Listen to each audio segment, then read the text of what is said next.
સાબરકાંઠામાં વરસાદ ખેંચાતા ડાંગરના પાકને નુકસાનની ભીતિ સેવાઈ રહી છે।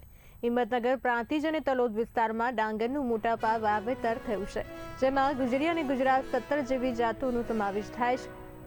ડાંગરના પાકને વધુ પાણીની જરૂરિયાત હોવા છતાં પૂરતો વરસાદ ન પડતા પાક સુકાવા લાગ્યો છે। સિંચાઈની સુવિધાઓ ધરાવતા ખેડૂતો પાક બચાવવાનો પ્રયાસ કરી રહ્યા છે, પરંતુ ભૂગર્ભ જળસ્તર ઘટતા આગામી સિઝન માટે પણ ચિંતા વધી છે। જો વરસાદ ખેંચાશે તો ખેડૂતોનો ખર્ચ માથે પડે અને ડાંગરના ઉત્પાદનમાં પણ મોટો ઘટાડો થવાની શક્યતા છે। આસાલ પ્રાંતિજ તાલુકામાં સલાલ, સોનાસર, પલ્લાચર, પોગડો જગ્યાએ ડાંગરનું વાવેતર વધારે છે અને ઓલરેડી વરસાદ ખેંચાતા દરેકનો મૂળિયાની ઈયરની બધી તકલીફ વધારે છે। એક બાજુ તમે મારા ખેતરમાં જોઈ શકો છો, હુકારાની અસર લાગે છે, તમને પોનેટો હુકાઈ જશે અને તકલીફ પડે છે। એટલે આ સાલ વરસાદ ખેંચાતા ખેડૂતને ખરેખર જે વીઘાનો 15,000 રૂપિયા જે ખર્ચો છે ને એ પણ ખેડૂતને મળે એવો લાગતો નહીં। એટલે આ બહુ મોટી તકલીફ છે આ સાલ ખેડૂતો માટે। અને બીજું ટાઈમસર ખાતરનો પ્રશ્ન છે, જે એપ્લિકેશન લાવે છે એ એપ્લિકેશનમાં ખાતર ટાઈમસર મળતું નહીં પહેલાં તો, એટલે એ બહુ મોટો પ્રશ્ન। એટલે ખેડૂત અત્યારે હાલ બધી બાજુથી હેરાન થઈ રહ્યો છે। અને ડાંગરના વાવેતરમાં મેઇન છે પાણી વગર ડાંગર પાકે એવું લાગતું નહીં આ સાલ। એટલે મેઇન વસ્તુ કે ઓલરેડી પાણી વરસાદ ઓછો છે અને બોરના સ્તર ઓલરેડી ઊંચા જઈ રહ્યા છે, નીચે એકદમ નીચે જ જઈ રહ્યા છે બહુ પાણીના સ્તર। એટલે આ તકલીફ પડી રહી છે અત્યારે હાલ તો ડાંગરનું વાવેતર કર્યું છે સલાલમાં। અત્યારે હાલ સૌથી વધારે પડતું સાબરકાંઠામાં જોવો તો સલાલમાં વાવેતર વધારે થાય છે ડાંગરનું।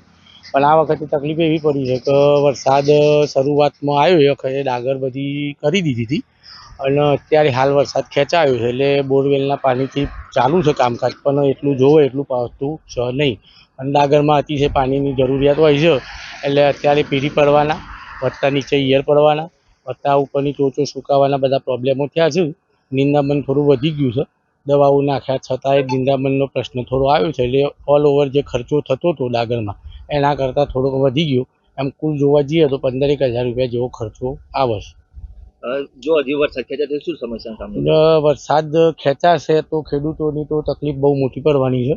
આ જે ડાંગર ચોપેલી છે એ પાક કદાચ પાકે તો સારું અને આગામી સિઝનમાં એ કંઈ ગુજરાતની અંદર સલાલ, સોનાસર, રસિલપુર સૌથી વધારે ડોગર પાકતી હોય તો આ વિસ્તારની અંદર પાકે છે। હવે શરૂઆતમાં જો વરસાદ સારો પડી ગયો એટલે લોકોને ડોગર સારી ચોપાઈ ગઈ, બધાને સારું વાવેતર થઈ ગયું। પણ છેલ્લા 1.5-2 મહિનાથી વરસાદનું કોઈ પડતું નથી, વરસાદ જોવો એવું પડતો નથી। તો વરસાદમાં અત્યારે ના પડવાના કારણે લોકોને 2-2 ને 3-3 કોલમ અંદર જતી ગઈ। હવે વરસાદમાં ના પડવાના કારણે સુકાય છે ડોગર, વત્તા વાવેતરમાં જે વહી તો દીધું પણ ઘાસચારો અન્ય ઉગી ગયો છે બહુ, તો એ નિંદામણનો બહુ ખર્ચ વધી ગયો છે। હવે એના કારણે ખેડૂતને આ વખત બહુ નુકસાન જશે। સુકાઈ બી છે તો ઉત્પાદન ઓછું આવશે, તો પણ આ ભાવ વ્યવસ્થિત ગવર્મેન્ટ રજૂ કરે તો મજા આવે ખેડૂતોને કે ભાઈ થોડો ભાવ વધારે મળી જાય તો સારું રહે, તો ખેડૂતને સરભર થઈ જાય। નકર આમ નામ જોયું ને તો બહુ ખેડૂતને આગળના સમયમાં બહુ તકલીફ પડશે, પાણીની અને આ ડોગરની બધામાં તકલીફ પડશે। અને આના કારણે જો ખાતરનો પાછો ભાવ, આપણા ડાંગરનું વાવેતર અહીંયા છે અમારે, બરાબર, એની અંદર અત્યારે વરસાદ ખેંચાયો છે, બરાબર। તો વરસાદ હજી બી ખેંચાશે તો ડાંગરો મારા ખેડવાનો વારો આવશે, બરાબર। જો ખેડવાનો વારો આવશે તો ખેડૂતને જે ખર્ચો કર્યો છે એ બી નહીં મળે અને પૂરેપૂરો ખર્ચો વેસ્ટ જશે, બરાબર। બીજું કે અહીંયા સિંચાઈ મારફતે જે જગ્યાએ કેનાલો છે તે જગ્યાએ પાણી મળી રહેશે, બાકી જે જગ્યાએ કેનાલનું સિંચાઈનું પાણી નથી આવતું તે જગ્યાએ મોટો પ્રશ્ન છે, કારણ કે બોરના સ્તર દિવસે દિવસે નીચે જાય છે, બરાબર।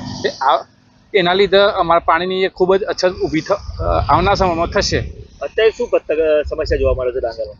અત્યારે ડાંગરની અંદર પાણી ઓછું હોવાના કારણે અંદર નિંદામણ વધી ગયું છે, બરાબર। પાણીની સમસ્યાના લીધે જે એનો ફૂટ થઈ જો એનો વિકાસ થવો જો એ પૂરતો થઈ શકતું નથી અને પીળી પડવા માંડી છે, બરાબર। એટલે જો પાણી આ રીતે આવું વાતાવરણ રહેશે, વરસાદ લાંબો ખેંચાશે